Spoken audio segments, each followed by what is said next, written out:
November 11th is Veterans Day, and in honor of the holiday, Mvskoke Media got an opportunity to speak to Ken Davis, the director of the Mvskoke Creek Nation Veterans Affairs Services Office, about its history and its continuing mission to help Creek veterans. And that was initiated under the administration of Chief Ellis in coordination and approval of our National Council back then in 2004. I was contacted in, I think, May of 2004 by Chief Ellis, hesitant to do anything about it, and then he came up and saw me in Grove, discussing matters with him, and saw that the level of interest was there, and looked around, and September 7th, 2004 was my first day on deck, and it started from there. Chief asked, I vividly remember the day I checked in, reported in to Chief Ellis. I said, quote, "Sir, Ken Davis reporting. What do you need me to do?" And he looked at me and says, "Well, I was hoping you'd tell us what needs to be done." Ground zero operation. Went back to him 30 days later, and I said, "Chief, what I've observed is our veterans are living and dying in poverty. We need to take a look and actually tap into what is called service-connected disability payments from the VA. It's not that they deserve it. It's not that they've entitled to it. It's the fact that our veterans and our tribe have earned it through their blood, sweat, and tears. Our tribe is heavily filtered with combat veterans, heavily filtered. And if they haven't been in combat, they've been in the combat arms during peacetime. And all those MOSs and their job duties enables them to petition to receive what they have earned from the VA.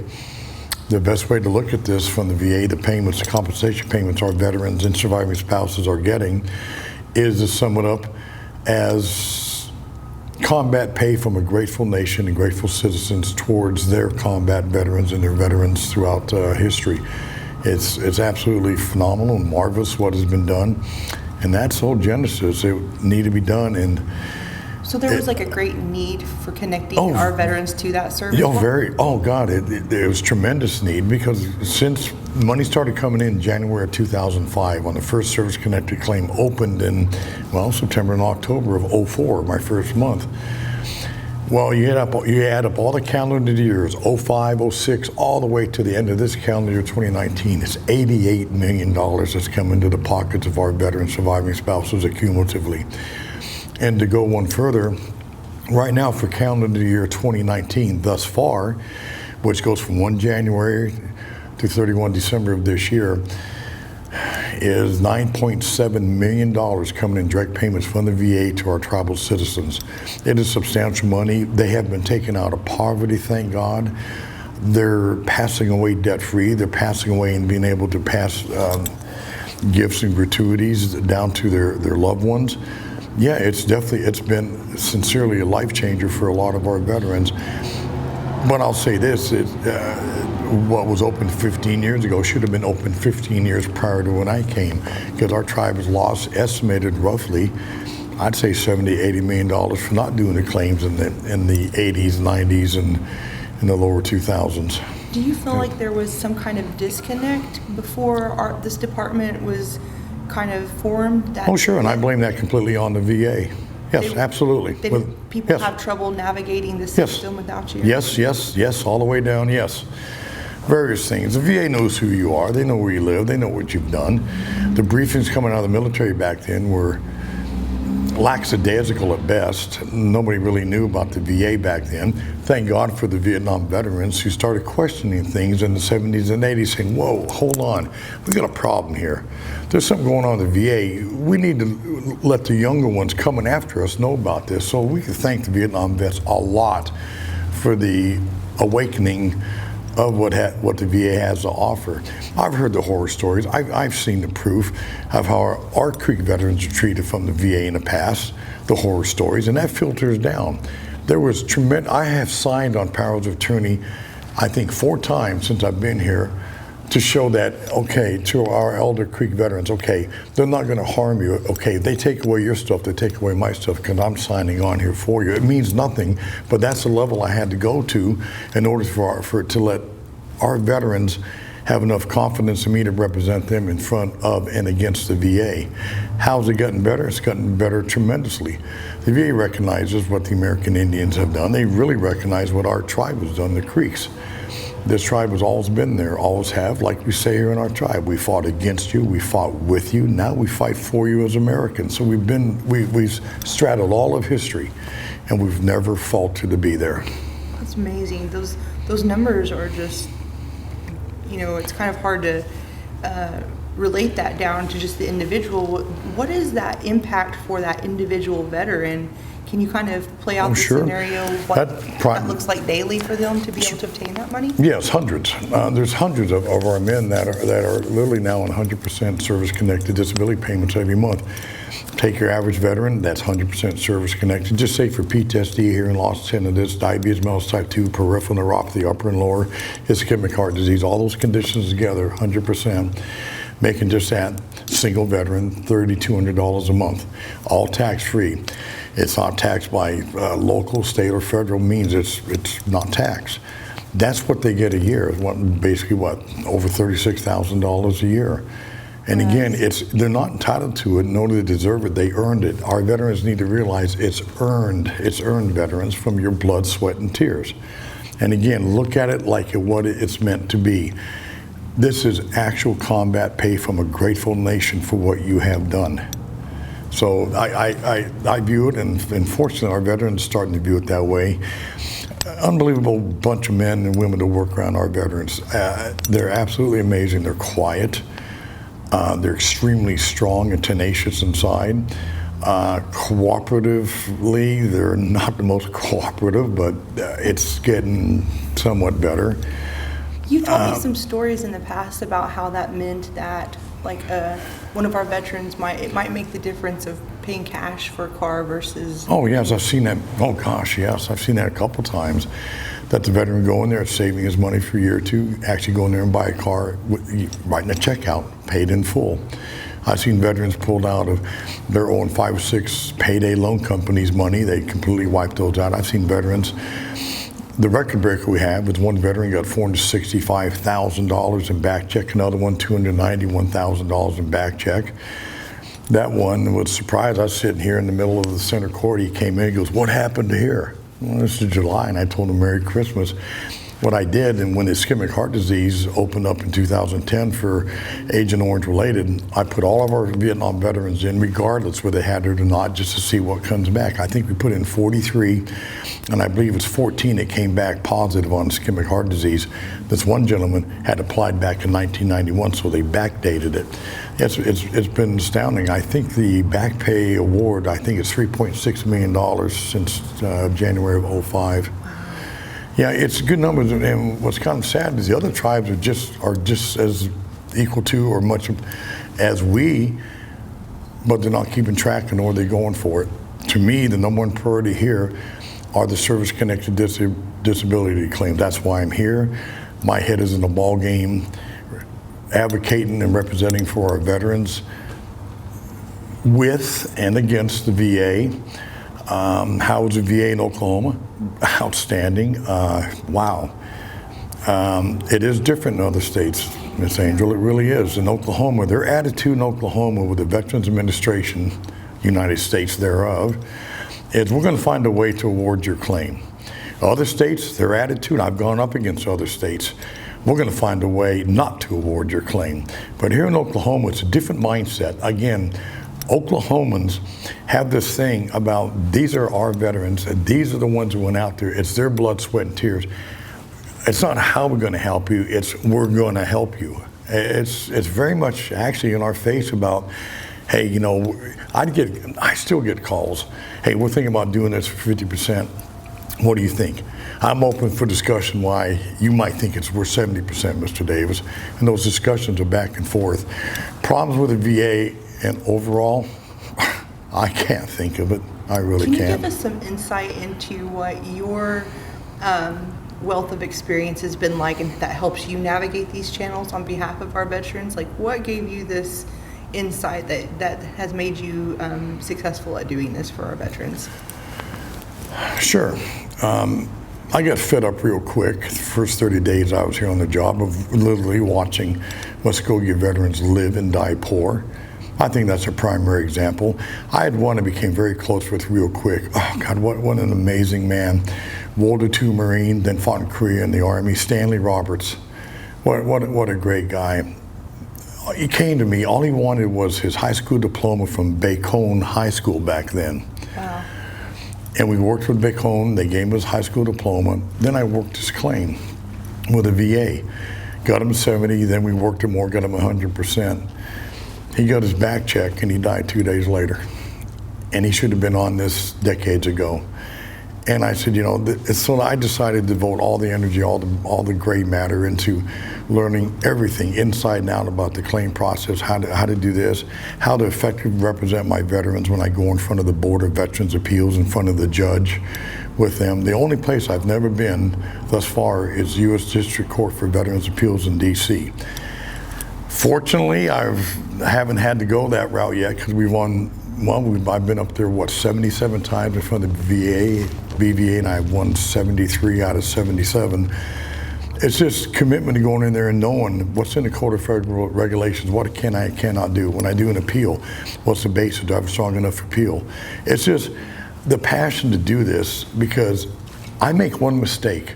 That's the difference between that veteran getting 100% and 70%, and I cannot and will not make a mistake on this. There's no way I'm going to have that man or that woman not get 100% because I wasn't paying attention. It is extremely in-depth there. It's rough. It's very complicated. The navigation, it's constant, staying abreast of the changes in the VA. Blue Water Navy is approved, Blue Water Navy is not approved. Going back and forth, things like that. Ischemic heart disease, but strokes aren't allowed. Okay, and just keeping up with all these current events. Peripheral neuropathy on the lower, but not on the upper. Now, why is that? If he has lower peripheral neuropathy, how come I can't get him peripheral neuropathy on the hands? So it's just constantly staying awake and going forward on it.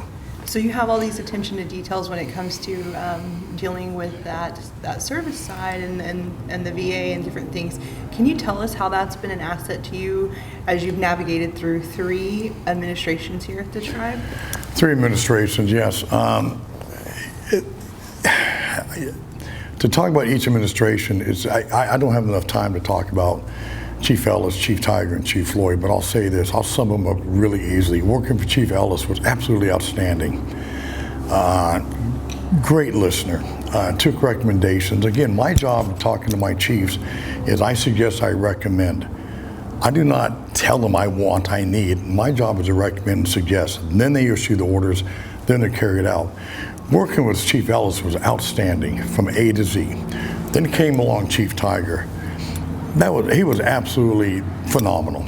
Working with Chief Tiger he came in office, 3 days later he had me over, and I gave him a 2-hour brief on the U.S. military, and he asked a lot of questions. He was very genuinely involved with his veterans, actually cared, but he said, do what you got to do, go out there and do it. And when we got into a big problem with the Oklahoma Department of Veterans Affairs, they tried to take over and try to tell us what to do. That didn't sit well, so we had a conflict with them. I wrote a strong letter, I'll never forget this, down National Council. I took the letter over to Chief Tiger. I said, sir, here's a letter. Here's the word I signed. I said, sir, don't try to read it. Did you check it? And I said, spelling's correct, the grammar's correct. I said, sir, it's a very strong letter. He signed it, handed it back to me. He said, we're a strong tribe. Sent it off to the governor. 30 days later, he got a call from Governor Fallon about that letter, wanted to meet. Chief Tiger came to me in my office, said blah, blah, told me all the conversation. He goes, should I meet with him, waste my time? I said, not as long as these 2 gentlemen are still there in leadership positions. No, we should have nothing to do with the ODVA. Turned down a meeting with Governor Fallon. Then comes Chief Floyd, who I still love to say that we shanghaied from the VA Medical Center in Mvskoke in Oklahoma City. So yeah, we shanghaied them. The advantages of Chief Floyd is just wow, amazing. Just it took us out of the stratosphere. He came to us speaking the veterans' language. He knew the languages, Army, Navy, Air Force, Marine, and Coast Guard. So that was a huge advantage. He knew the bureaucracy. He knew what this was after. He knew that the Veterans Office of his tribe was a business. And he looked at it this way and he said, okay, what do you need from my administration to keep on doing what you do? So I'd recommend this, everything else.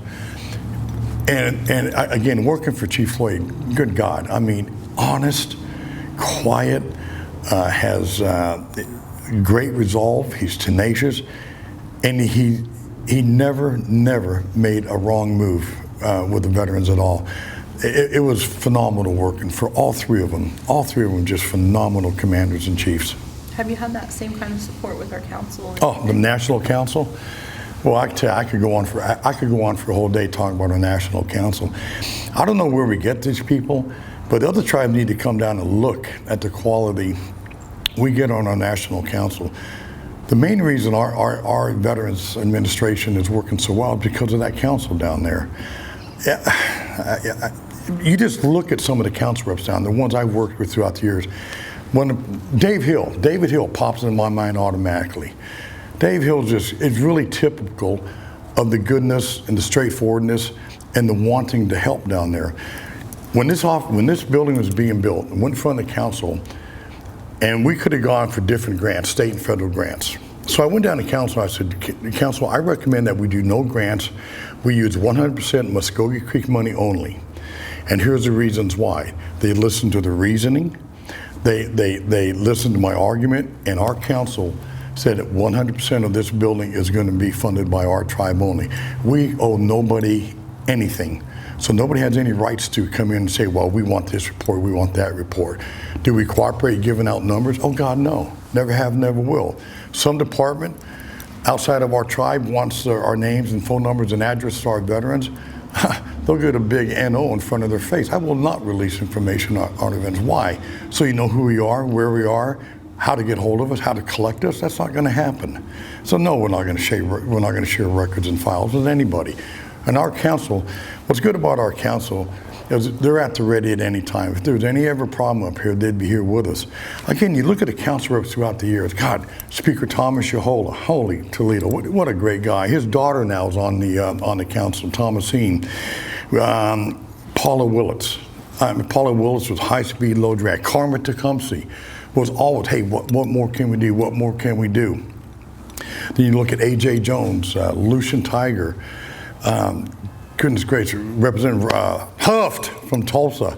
So you look at these council reps, you look at Randall Hicks, another prime example. I mean, and I've had problems with Sam Alexander out of Tulsa in the budgets. Well, Mr. Davis, you want this much. We think you need more. No, I'm fine, Representative. Like, no, you're going to get more in your budget. And those are great problems. Those are the kind of problems I have. But again, if you want to look at our council and how typically good they are, look at Dave Hill. Dave Hill is prime target on what all tribes should look for and when electing a council rep. Again, the council from 1 to 10, they're 11, they're untouchable. Again, if the other tribes want to know how to run a relationship between the government, that being the council, and its veterans, which is their war department, come here, talk to our council, take a look at what they've done. There has never been a single chief, second chief, or any council rep that has ever come up here and tried to play politics. They never asked for the call list, the address list, the name list. They've never done that. It's wonderful. Oh, it's again, it's phenomenal, Angel. It's just, are we blessed? Yeah, we're blessed to have our National Council the way they are, and that's exactly why we went there in 2012. We veterans went down there to their council meeting and stood behind them to, well, I don't know if you remember, but we did a move that we made them vote on their pay raise, and we're glad to do. We are glad we did, and we'll do it again if we have to, because we're looking at this saying, okay, this is our future. We're the ones who made it possible for these ladies and gentlemen to assume leadership positions in our tribe to lead us. Why would you not let us determine what we think your worth is? You're not working for free. You're running a $500 million entity. You know, it's not minimum wage here. And again, the council, again, if I get excited about it, it should be gotten excited about, because the way they have conducted themselves and the way they approach it, and again, it's nice because they know, the council knows that our veterans are, by and large, quiet. Matters are best accomplished quietly. Our guys have never been, never will be the oorah types. You won't find any of our guys that are cheerleaders. Right. So with all these components that goes into making the Veterans Affairs Department really successful, what is that number one component that you use as your measuring tool when you want to see if you're doing a good job? Well, I'm unbelievably fortunate. Who do I work? Who do I work with? To my right, I work with the nicest guy in our tribe. I work with the guy who has the biggest heart in our tribe, Mr. Sean Tyola. It's comforting. Now we have Miss Rachel Riddle with us as well. Quiet, determined, smart. It's the help I have helps out, and what I measure success, one veteran at a time. One veteran at a time. But here, it doesn't matter if I only do one claim a year, or my record of, I think, is 170 claims in 1 year. Doesn't matter if I do 170 a year or just one. It is that individual. Again, this building has paid for itself 87 times. We've made $88 million. This cost $1 million. And the way I see it, we've paid for it 87 times. Well, granted, our tribe does not, and nor should they ever get any part of the veterans' compensation. But again, if you look at what the individual veterans getting in our tribe as a citizen, that is tribal profit. And plus, they're coming off of commodities and rental assistance and everything else. So success here is measured absolutely and only one veteran at a time. I think I'm going to have to try to get someone to follow that up now. That's amazing. Well, that's the other thing, the follow-up. Yeah, this will be my last 4 years if I'm so retained. If the newly elected chief desires to retain me, fine, with the understanding that I will serve 4 years and that's it. The council approves my selection. I will stand tall in front of them and tell them the truth that I'll do 4 more years and I'm retiring. The last year I'm here, I will find and recommend to the council my replacement. And that replacement, whoever it is going to be just as committed. First time they're late will be the last time. I will fire that person if they're ever late. Mr. Sean Tyler has never been late. I've never been late here. And anybody taking this after me should have enough respect for our veterans. Forget what they do to themselves, but they better have the respect for our veterans to be here on time, and they better be early. Awesome. Well, I think you're gonna have some tough shoes to fill there, but I love that the standard is never gonna change. Yeah, but Angel, I'm not indispensable. I think it'd be very much up to me to make sure that my replacement is very well schooled and trained, and we'll be able to take on immediately the day I leave.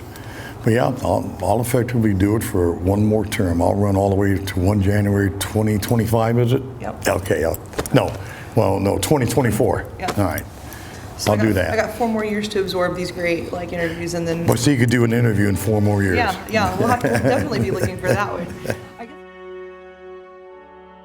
I wear a lot of different hats here. My official title is Executive Officer, XO. So what that entails is when Ken is out of the office visiting veterans or at the VA in Mvskoke, I run the ship. Okay. And doing that, I have to pretty much know a little bit of everything, the operations and how things are done, especially when veterans come in, how to ask the right questions, proper questions, as far as dealing with paperwork and getting the information needed so when Ken comes back, I can relay that information to him and to help him contact the veteran, and so he'll have all that information at hand, and it makes it a lot easier for him to really get to the point with these veterans. As far as the museum, what it entails is we have it broken up into different branches: Army, Navy, Air Force, Coast Guard, Marines, and when a veteran comes in and wants to display some of their items from their service, or a family member wants to come in and display something of their brother, their uncle, their father, cousin, we take in the information, and if they have photos, I usually scan the photos and any kind of collateral material, medals, pins. We even have things as Coke cans from different countries. So I catalog that stuff and I log it in and make sure it gets in the display cases. And so, just being taking care of that and cataloging it and keeping everything up to date, and also making name tags for each item that goes in the display case. That's a wonderful thing to see as well, especially when the families come in and they see that the display is there. A lot of the families get really emotional when they see that, and we just kind of let them have their quiet reflection. And we've had people come in that stay for hours, and we leave them alone because they just want to spend time with their family members, and to see. Some of them have many family members, and they get to see them all together in the display cases, and that's really touching, and that's really emotional, and so being able to be a part of that every day, and so that's great. The hours of the museum, we're open Monday through Friday, 8 a.m. to 5 p.m., and except on holidays.